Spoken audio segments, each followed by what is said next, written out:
இதுதான் ப்ராப்பர்ட்டி. ஒரு 13.5 சென்ட் வரும். சவுத் ஃபேஸிங் இது. இது பார்த்தீங்கன்னா நம்ம பூஞ்சேரி ஜங்ஷன், மாமல்லபுரம் பூஞ்சேரி ஜங்ஷன்லேருந்து பார்த்தீங்கன்னா ஜஸ்ட் ஒரு 1.5 கிலோமீட்டர்ஸ் வரும். இது நம்ம திருக்கழுகுன்றம் போகிற ரோடு. ஆப்போசிட்டில் வந்து பார்த்தீங்கன்னா இந்த அர்னக்ஸில் ஜேவா இருக்குது. ஸோ இதோட ஆப்போசிட்டில் நம்ம சைட்டுக்கு அப்படியே ஆப்போசிட்டில். இது ஃப்ரண்டேஜ் மட்டும் பார்த்தீங்கன்னா ஒரு 51 அடி ஃப்ரண்டேஜ் வரும்.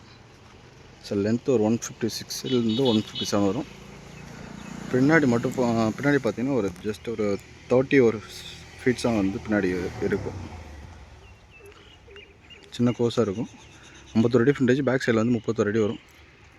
கம்ப்ளீட்டாக ஃபென்ஸ் பண்ணி வச்சுருக்காங்க. ஸோ கமர்ஷியலுக்கு சூட் ஆகும். அர்னக்ஸில் ஜியோக்கு அப்படியே opposite property, south facing on road property. இது பார்த்திங்கன்னா மாமல்லபுரம் டு திருக்கழுகுன்றம் போகிற ரோடு.